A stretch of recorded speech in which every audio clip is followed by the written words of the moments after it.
Ready to start?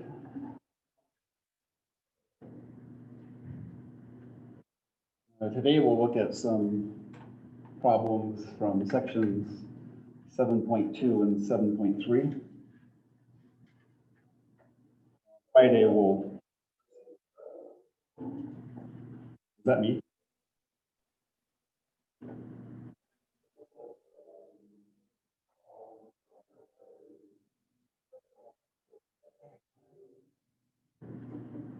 So I'll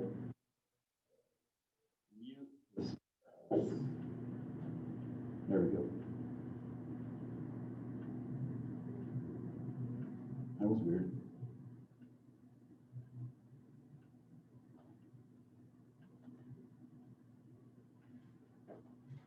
Okay, we're ready.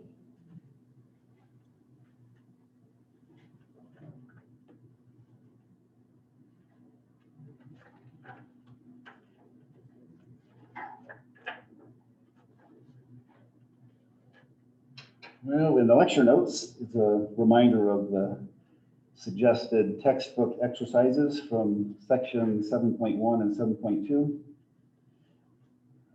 We learned the integration by parts formula.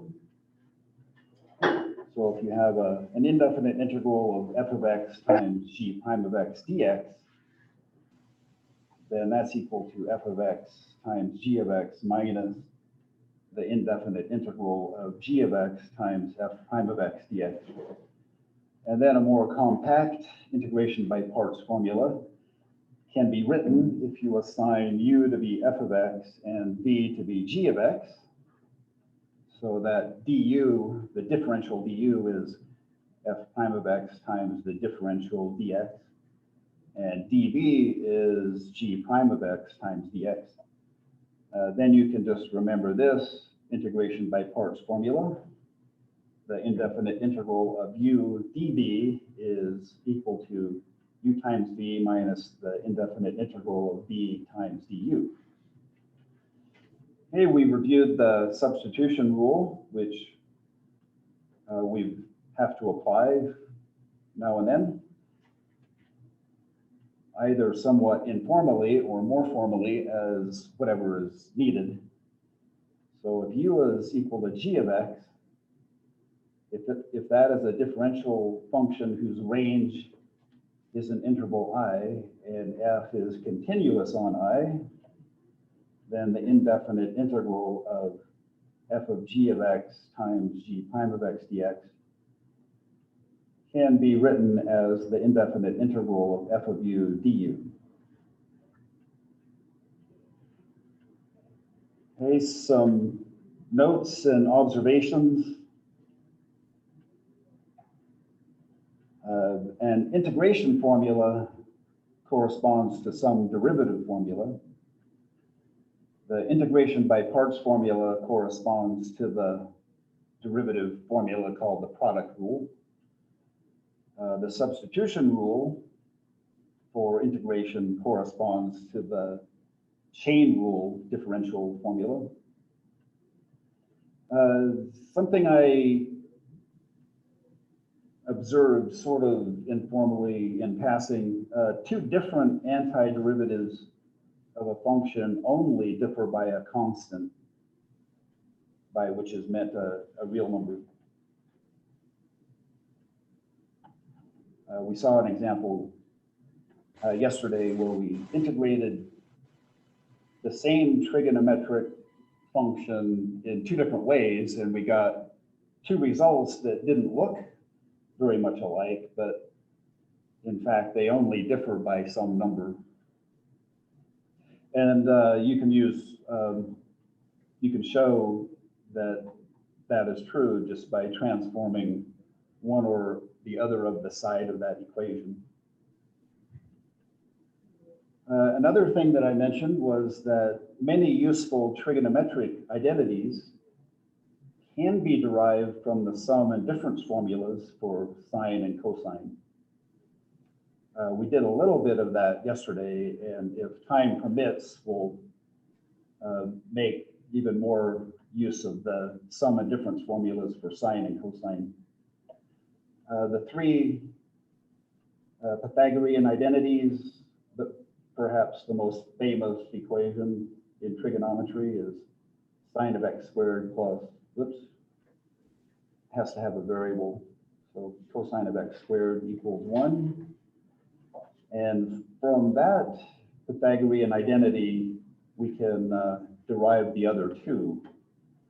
So if we begin with sine of x squared plus cosine of x squared equals 1, and if we divide every term on both sides by cosine of x squared, we get this equation, tangent of x squared plus 1 equals secant of x squared.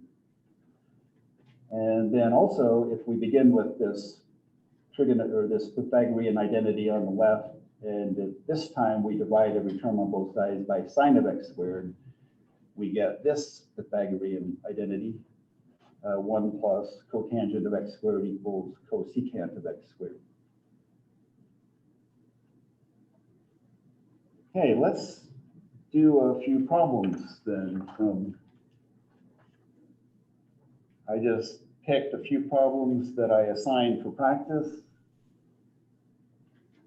I picked the easy ones so that we can go a little bit faster. So this problem is from 7.1. So we have a little bit of inside knowledge. 7.1 is the section on integration by parts. So it sort of suggests what method to use.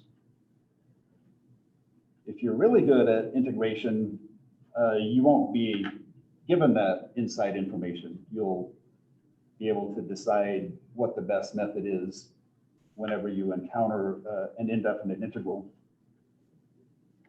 Okay, so on this one, the indefinite integral of t to the fourth times the natural log of t dt, we want to pick u to be a function and dv to be the other function. So it is true, if you pick u equals t to the fourth, then du is 4t to the third dt, which is simpler than t to the fourth. But the difficulty is if you pick dv to be the natural log of t dt, we know how to integrate the natural log of t, but it's more complicated. The indefinite integral of the natural log of t dt is t times the natural log of t minus t, which makes the result harder than the one that we started with.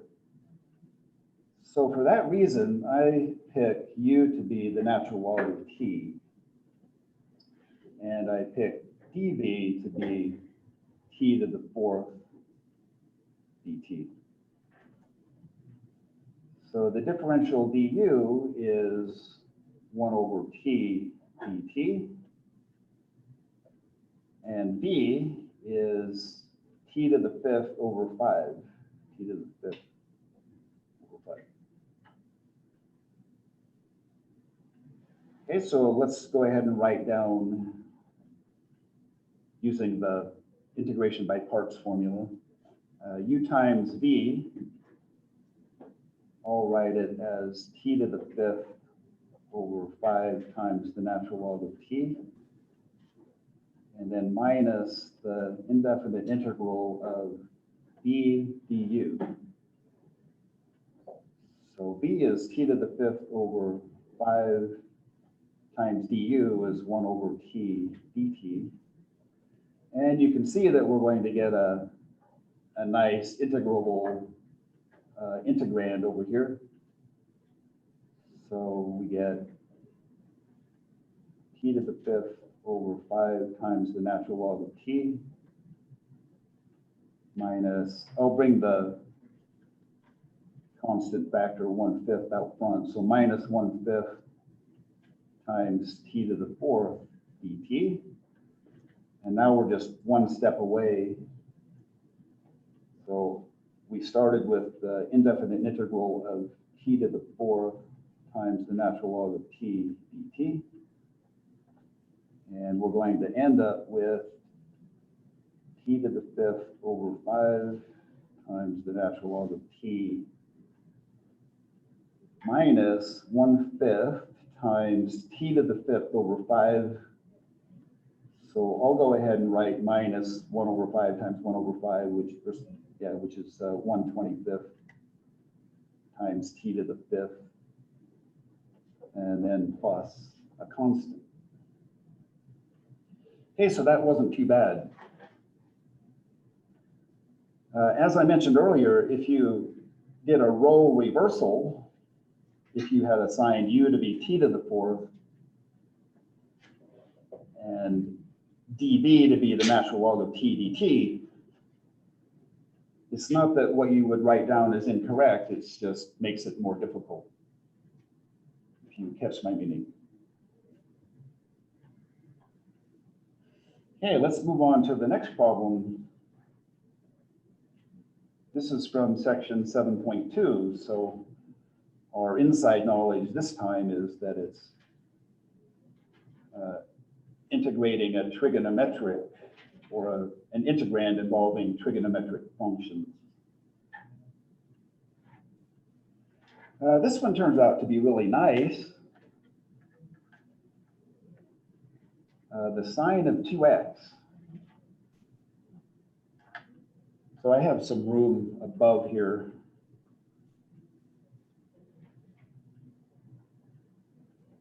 So how many know the identity for sine of 2x?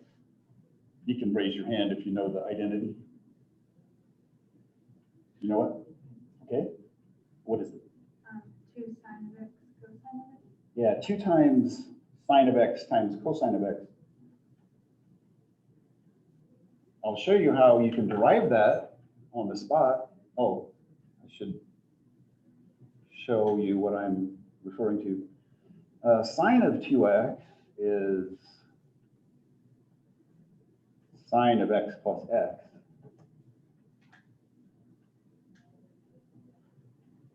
And we can apply the sum formula for sine of x plus x. Yesterday, I wrote down the sum formula for sine. Remember, sine of alpha plus beta.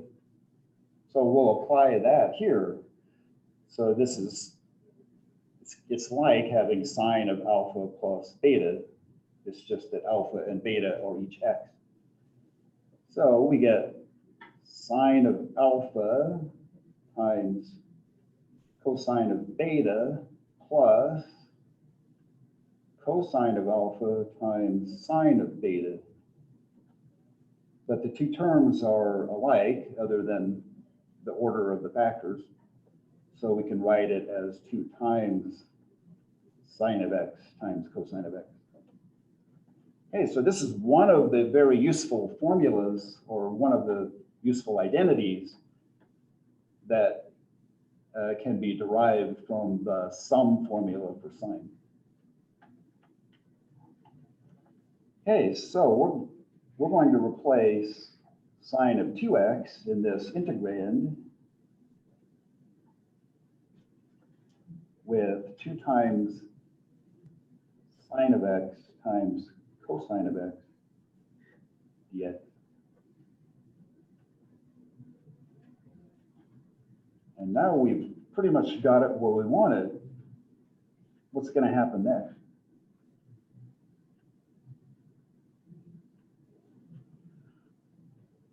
Well, if I multiply sine of x squared times 2 times sine of x, I get 2 times sine of x to the third. And then I have cosine of x times dx. Cosine of x is the derivative of sine of x. So if we apply the substitution rule, we'll get a really easy integral to evaluate. But let's write this down. I'm going to bring the factor 2 out front. So we get 2 times the indefinite integral of sine of x to the third times cosine of x dx. So with some practice, it's not necessary to go into all the details that the substitution rule implies, but I'll do that for now. If we assign u to be sine of x, then du is cosine of x dx.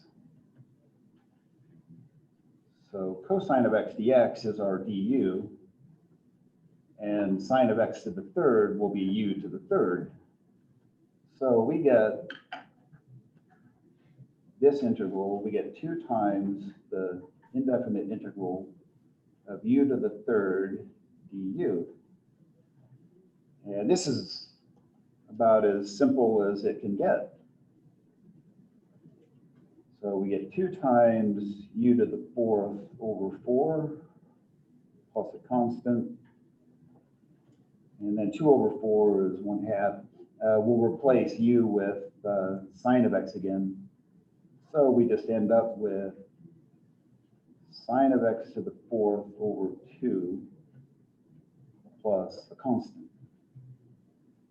And we're done with that one.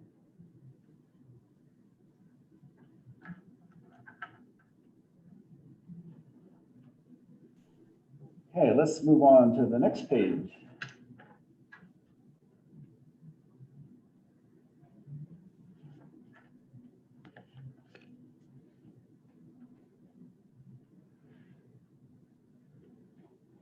Okay, from 7.1, number 15, the indefinite integral of the natural log of x squared. Not to be confused with the natural log of x squared. So in other words, we're squaring the natural log of x. It's written, so it's pretty obvious.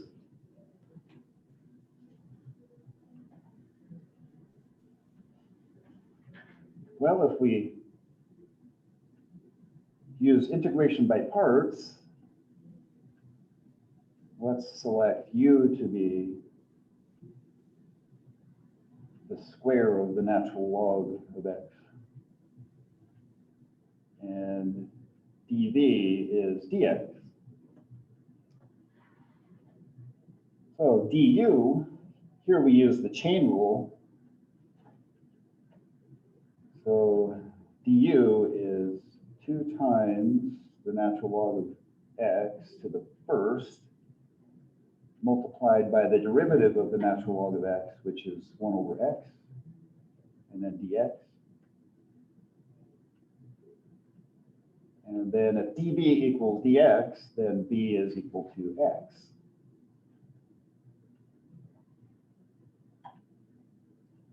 Okay, so the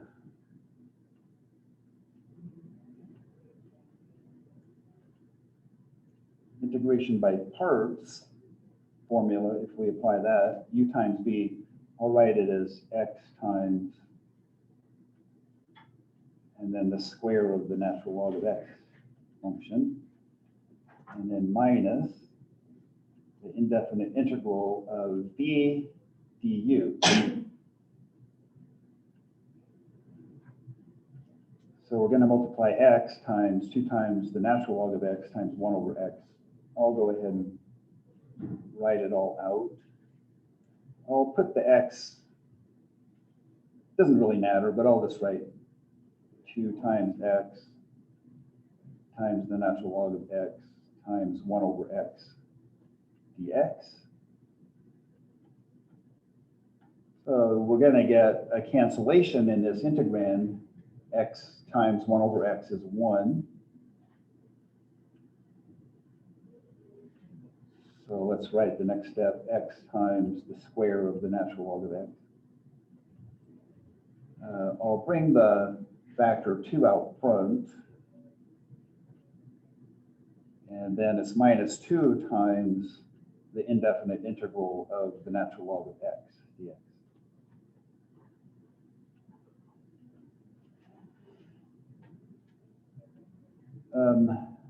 On Monday, we computed the indefinite integral of the base 10 logarithm of x. And the process for computing the indefinite integral of the natural log of x is very similar. This is done in section 7.1. You might have seen that when you were reading the section 7.1. If not, we can go through the process. But for now, I'll just state it. The indefinite integral of the natural log of x dx is x times the natural log of x minus x. I'll write that down for now, and then we'll take a couple of minutes to derive it if you want to. So we have x times the square of the natural log of x minus 2 times the quantity x times the natural log of x minus x plus a constant. And if you want, you could leave it like this. If this were a test problem, that would be a perfectly fine answer. But we'll clean it up a little bit. X times the square of the natural log of x minus 2x times the natural log of x, and then plus 2x plus a constant. So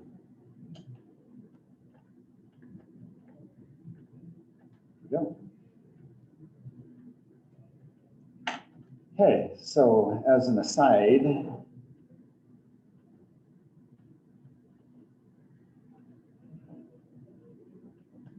let's use integration by parts to find a formula for the indefinite integral of the natural log of x.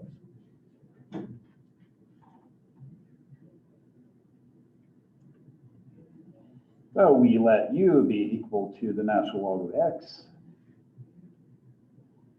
dv is dx. So du is 1 over x times dx. And b is x. Okay, so u times b, we write that as, I'll write it as x times the natural log of x, and then minus the indefinite integral of b du. So I get x times 1 over x dx. So x times natural log of x, and then x times 1 over x is just 1, so I just get minus the indefinite integral of dx. And the last thing is x times the natural log of x minus x plus a constant. So that's a useful one to remember, but as you can see, it doesn't take long to figure it out. X times the natural log minus x.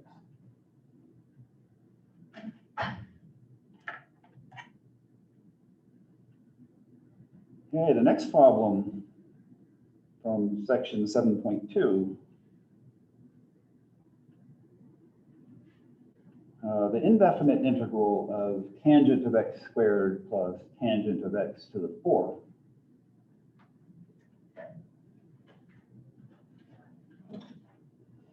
So let's see, what should we do?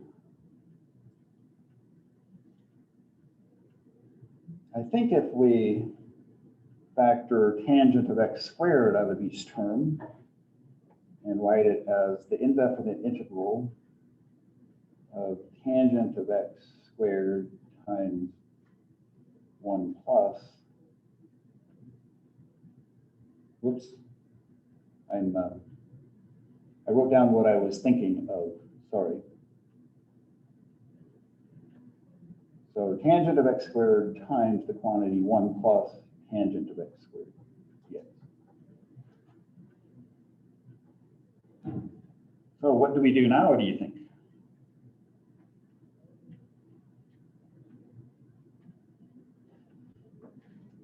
We'll use one of those Pythagorean identities. 1 plus tangent of x squared is secant of x squared. So what's so good about using that identity?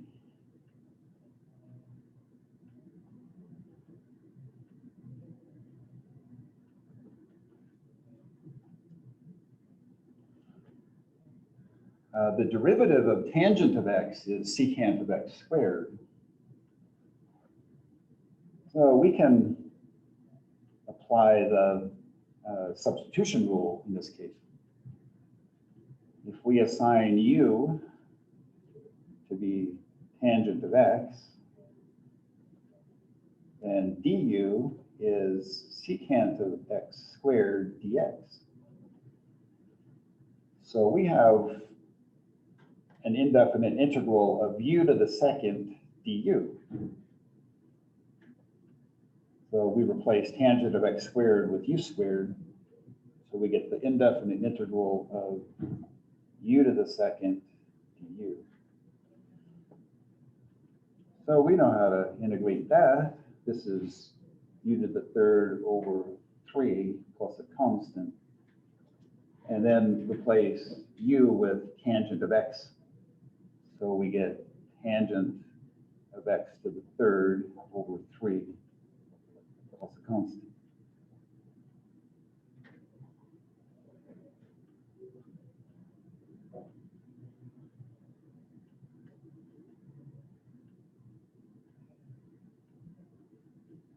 Okay, let's move on to the next page.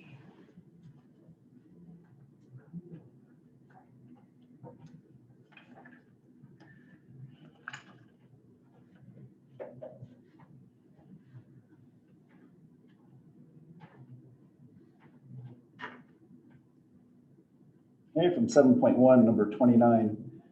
This is a definite integral, the definite integral of x times sine of x, cosine of x, from x equals 0 to x equals pi.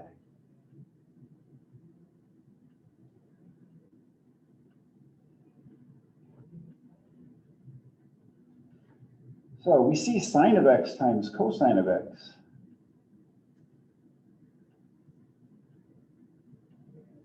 So remember that 2 times sine of x, cosine of x is sine of 2x that we saw earlier.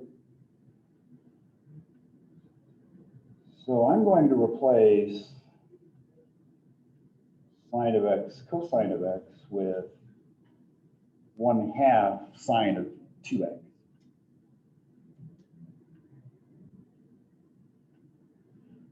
We'll do this in a couple of steps.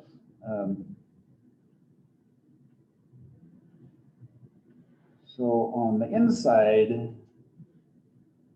I'm going to put the factor 2 in front of sine of x, cosine of x.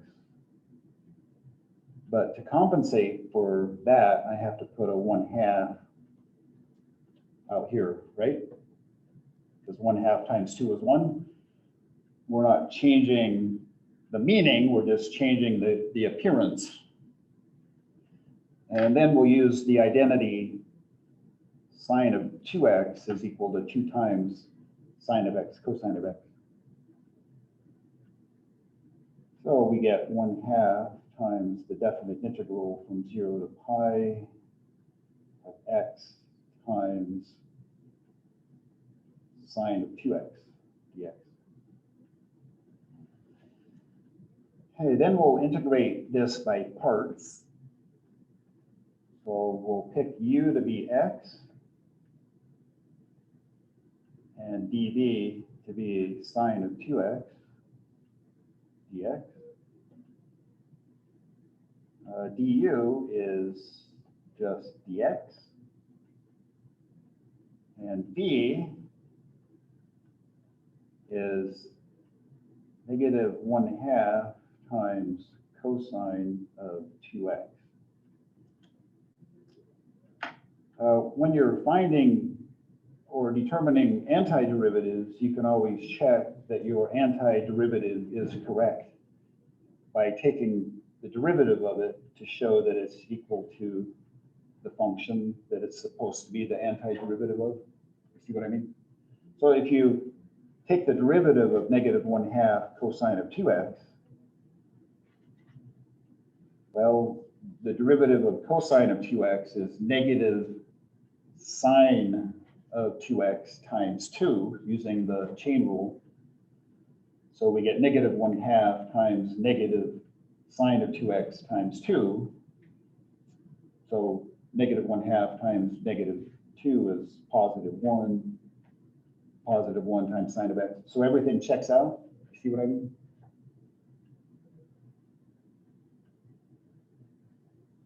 Okay, so let's write down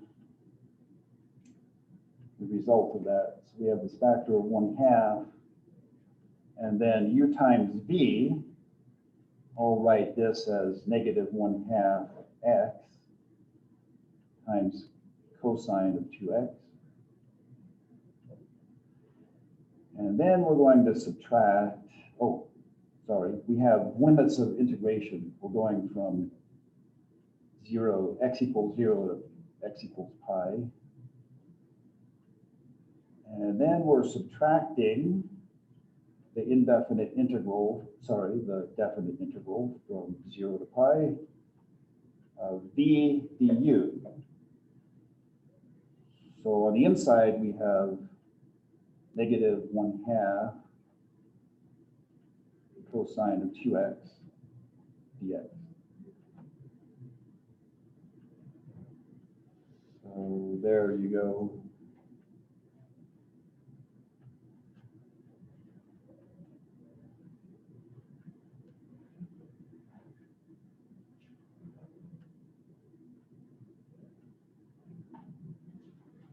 Let's see, what should we do?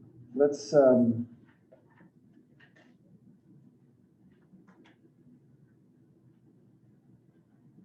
yeah, I'm going to get myself into trouble. This factor of 1/2 has to be multiplied by that entire thing. So I'm going to leave that factor out, that 1/2 factor out momentarily.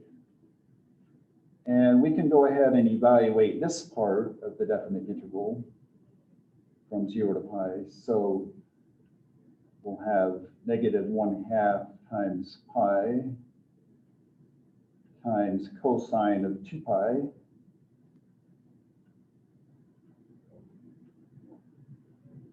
And then when we replace x with 0, we just get 0. So I won't bother writing that we have minus 0. Maybe I should, minus 0.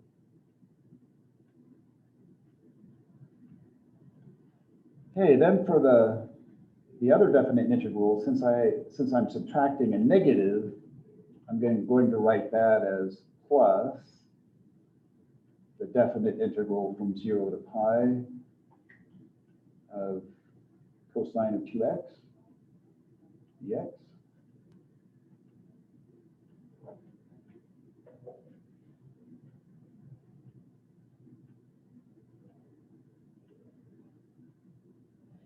Cosine of 2 pi is 1. So this is 1/2 times negative 1/2 times pi.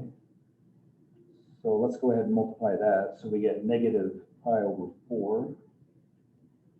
And then I'll distribute multiplication. Can you even see? I'm going to multiply 1/2 times what we get from this definite integral. Okay, so the antiderivative of cosine of 2x that we want is 1/2 sine of 2x.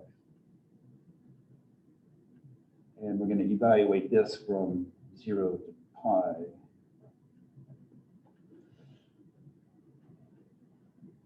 Well, what seems to happen frequently is going to happen here. If we replace x with pi, sine of 2 pi is 0, so there's no contribution from pi. And when x is 0, we get sine of 0, which is also 0.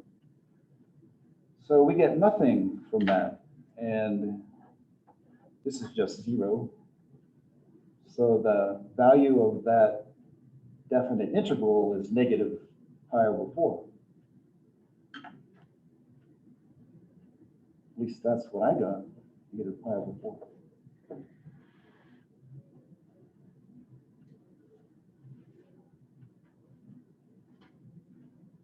Hey, let's try the next one. This integral involves trigonometric function.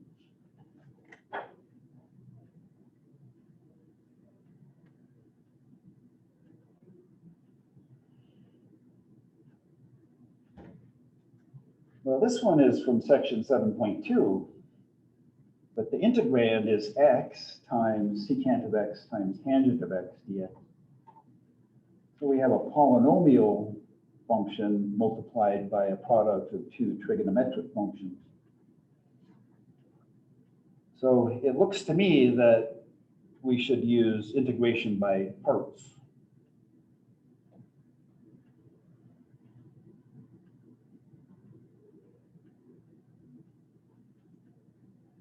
So what did you use when you did this one?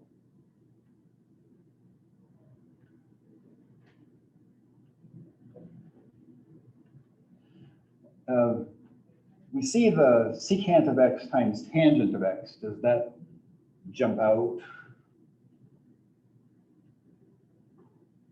So the indefinite integral of secant of x times tangent of x is secant of x.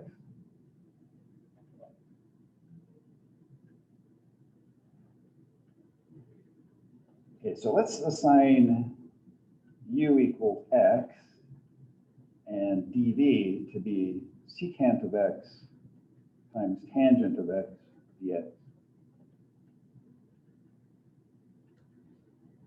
So du is dx, and v is secant of x. So a good exercise is to prove that the derivative of secant of x is secant of x times tangent of x.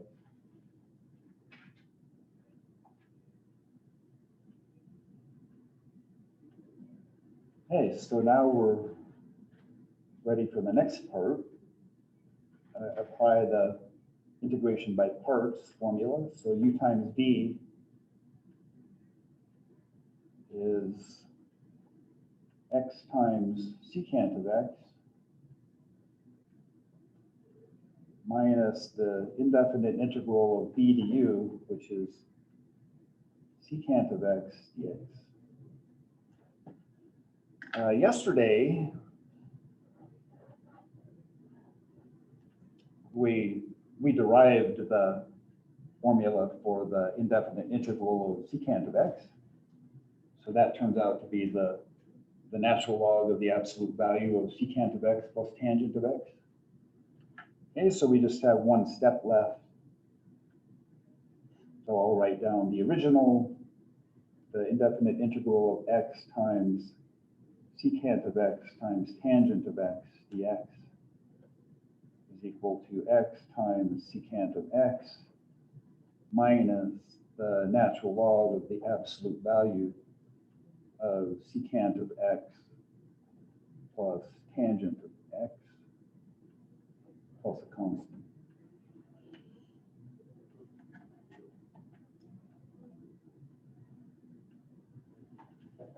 Okay.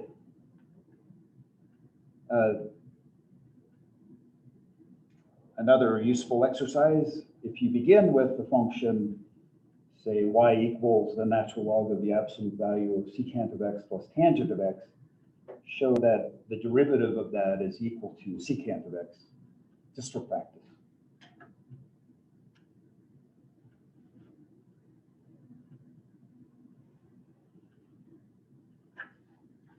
Okay, let's move on to the next page then.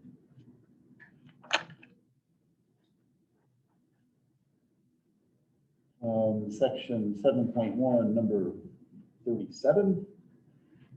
The directions for this one say to make a substitution and then use integration by parts.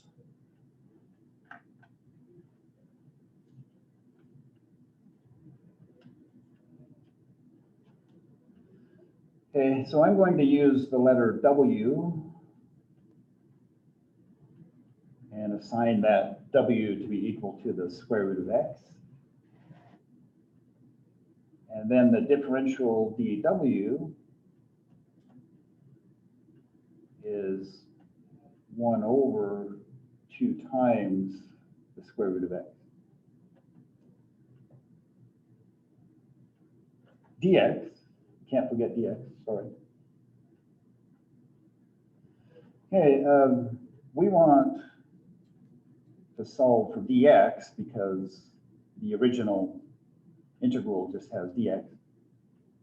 So if I multiply both sides of this equation by 2 times the square root of x, I get 2 times the square root of x dw equals dx. And then there's one more thing to do. Since we're assigning w to be the square root of x, we replace this square root of x with w. So dx is 2 times w dw equals dx. Okay, so now we make our substitution into the indefinite integral. I'll put 2w, the indefinite integral symbol, 2w times e to the w, and then dw.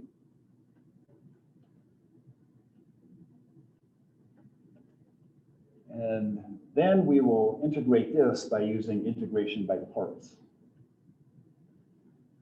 We have a couple of options. I could assign u to be 2w, but I'm just going to bring the constant factor 2 out front. I'll write in one more step. 2 times the indefinite integral of w times e to the w dw. And then the integration by parts, I'll assign u to be w and dv to be e to the w dw. So du is just dw.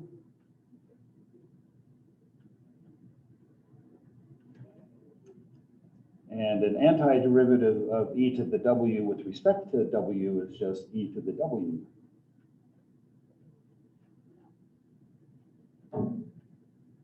Okay, so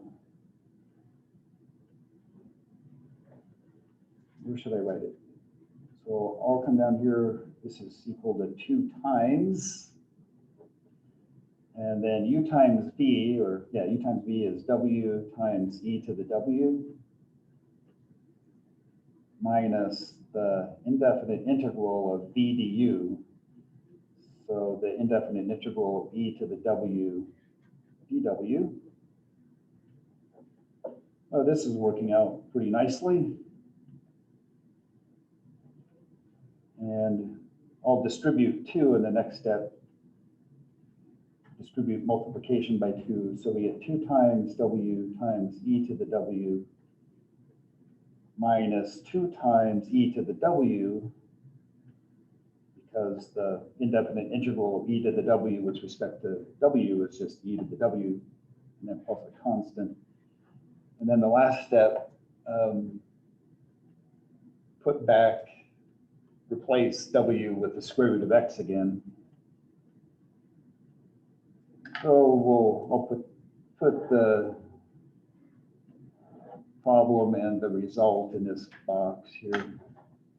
So the indefinite integral of e to the square root of x dx is 2 times the square root of x times e to the exponent square root of x minus 2 times e to the square root of x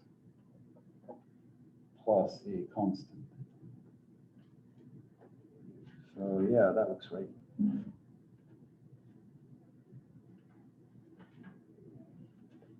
So we have about 6 minutes left.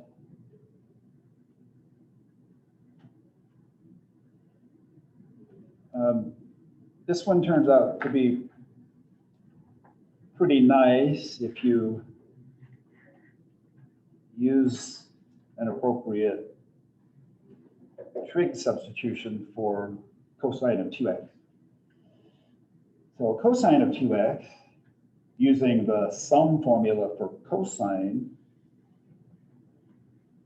one of the identities for cosine of 2x is cosine of x squared minus sine of x squared.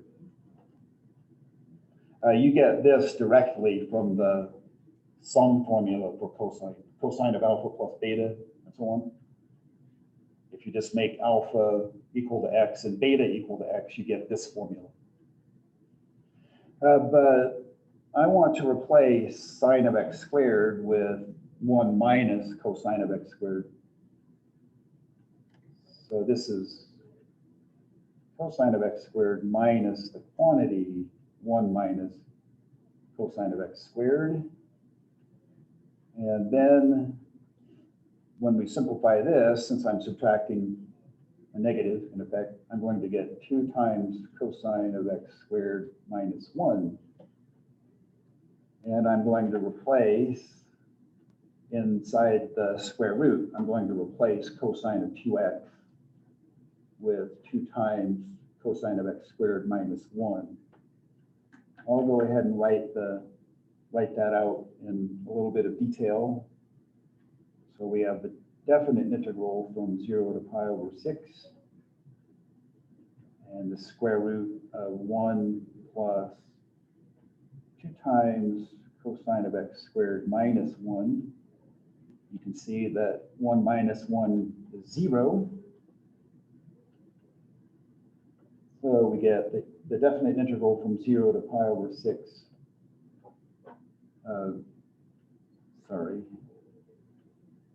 So 1 minus 1 goes away. We get the square root of 2 times cosine of x squared dx. The square root of 2 will come out. I can bring that out front. So it's the square root of 2, the definite integral from 0 to pi over 6. And the square root of cosine of x squared is just cosine of x.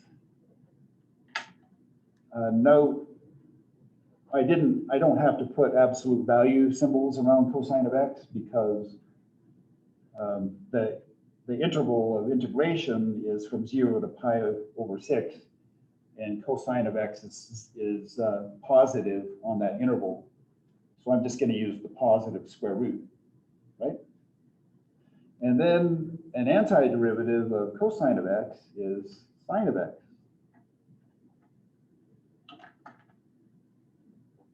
So we get the square root of 2 times sine of x, which we are going to evaluate on the interval from 0 to pi over 6. And we get the square root of 2 times the quantity sine of pi over 6 minus sine of 0. Sine of 0 is 0. Sine of pi over 6,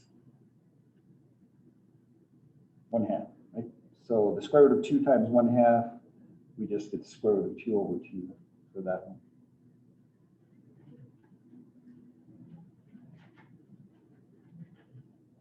Yeah, I have about a minute and a half, it looks like. So the next problem I want to at least set up in the event that you have questions about this particular problem, number 45 from section 7.1. So we have the indefinite integral of x to the third times the square root of 1 plus x squared. So if you think in terms of the substitution rule, if you think, well, I might need to assign u to be 1 plus x squared. So if I assign u to be 1 plus x squared, then du is 2x dx. So that leads me to at least try writing this as the indefinite integral of x squared times x times the square root of 1 plus x squared dx. And I'll write down what I would assign using the integration by parts. I'll assign u to be x squared and db to be x times the square root of 1 plus x squared dx.